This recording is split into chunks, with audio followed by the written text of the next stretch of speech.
One of my least strong suits of trip planning is the financial aspect of things. If I had been better at budgeting, I probably would have enjoyed a few more of my hikes more and wouldn't have had to rush to finish them because I was running out of money. But it can actually play a significant role in the group that you're hiking with. A lot of people will develop what's called a tramily, and they're hiking with like 3, 4, 5 other people at times.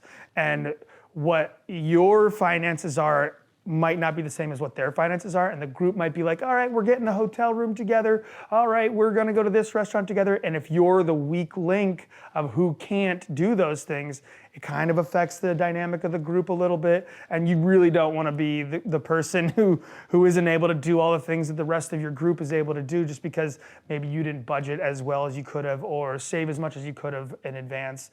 I think it's really important too to keep, this goes back to knowing your why, keeping your why in mind, because it's easy to fall in, especially with like a group of people, especially if you're trying to like not hike by yourself and go along with doing the things that the group is doing and spending more money than you know you have, especially initially because you're trying to fit in and you're trying to like establish a group.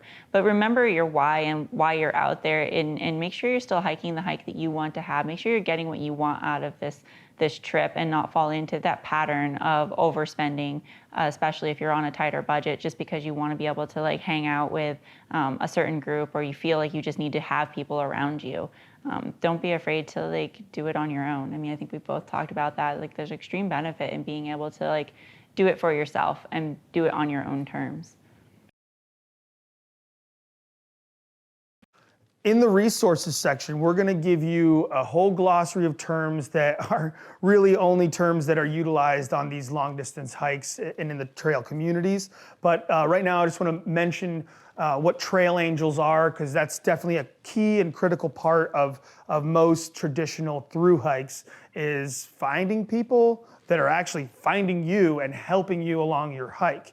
They're typically people that are giving of their time, giving of their food, sometimes giving of their money depending on the circumstance. You could be on the side of the road in the middle of a rainstorm with a broken trekking pole or an injured ankle, and this person just happens to be around and happens to help you. And they might not even call themselves a trail angel, but they will be your trail angel because they are helping you in a time of need.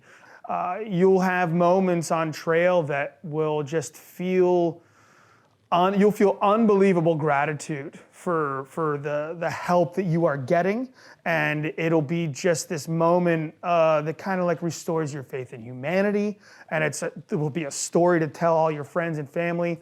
In fact, there's one that I will never, ever, ever forget on my first through hike on the Appalachian Trail. Me and my buddy Bruce, his trail name is Lieutenant Cuckoo Bird, and he and I were in Virginia. We had just come out of the Shenandoah National Park, and we were approaching the roller coaster segment of the Appalachian Trail, and it was just hot and muggy, and we had been stringing together big days, and we were just exhausted and hurting.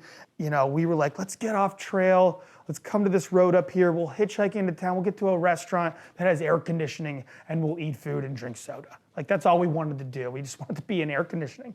And this gentleman drives up in his truck after we had been trying to hitchhike for an hour, and no one wants to pick us up because we look gross and we have big beards and we look scary. And this guy pulls over and he's like, hey, where are you guys trying to go? And we just said, well, look, we're just trying to go, to a restaurant in town. And he's like, I don't normally do this, but do you guys want to eat some fresh trout? And we're like, yeah. He's like, let me call my wife. Let me see if she's cool with this. And he calls his wife, and apparently she was very skeptical over the phone. But we drove to his house anyways. They pulled us in, they did our laundry, they made us food, they gave us beers, and they finally, at the end of the night, they were like, look, you want to stay over? We'll let you, sleep in our, guest beds, and we'll feed you in the morning and get you back on trail. And it's just, I still keep in touch with them to this day, and that was 9 years ago. So you can't really account financially for what trail angels are going to do for you. You don't want to plan to, get freebies everywhere, but just know that like those circumstances will arise, but you should always plan to be financially self-sustaining and self-sufficient. The same goes for hiker boxes. So a hiker box, you'll run across this term a lot on trail if you're through hiking, is basically it usually is located, it traditionally was in a post office, but nowadays you find them in hostels and other businesses that cater to through hikers. And basically what it is it's a box of some sort or other container where you can put an item in there that you're no longer using or don't want.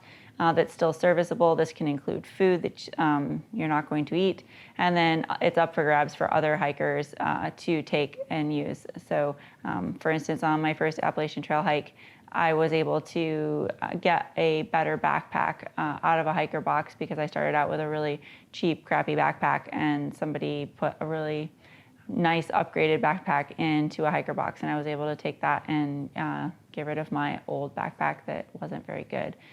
So hiker boxes are just basically free exchange boxes available to hikers. I witnessed a camouflage synthetic sweatshirt pass hands to 7 different people over the course of like 400 miles.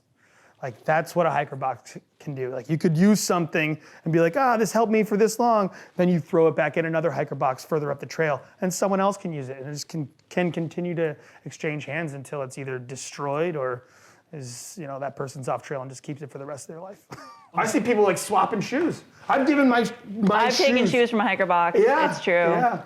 I mean, I feel like that's like sleeping in I think that's like sleeping in a privy. It's like a rite of passage. If you have not worn a pair of shoes from some hiker box, like you are not a real through hiker. If you haven't cooked your dinner and slept in a privy, you are not a real through hiker. I have cooked my dinner in a privy that I was sleeping in while having Giardia. Okay, well, I didn't have Giardia. I've never had Giardia, but I definitely have cooked and slept in many privies. I also cooked my chili mac with beef with purple Gatorade. Yeah, the drink mix that ends up in your food, that is most definitely. Or just the last tortilla with all the random things like Fruit Loops and tuna. I mean, just like whatever's in your food, and it's just all, you wrap it up and you just eat it. Yeah, I mean, that's just, You'll find yourselves at the end of the rope somewhere along the way. Yeah. You'll do it. I guess the reality is if somebody's taking this course and they get to this and they can't handle it, they should just not through hike because this is really what ends up happening. I mean, we're cutting the corner to the things you're going to do. We're going to tell you what you're going to do. You could just go straight to sleeping in a privy now. I mean, I think you're all set. I slept in more privies than my mother would care to know. Right? Like those backcountry toilets. Oh, okay. Like it's a hole in the mouse ground. Shit everywhere and you're laying along it. Well, that's the same as a shelter, so it's not really like the mouse shit matters. I mean, I've stayed in them for actual survival. Yeah, oh no, I have to. Yeah. It's not like I want to stay here. It's like I must. Right. Oh yeah. No. I mean, the one time I had hypothermia that I didn't 100%. I don't remember hours of my life. That's where I woke up was in a privy.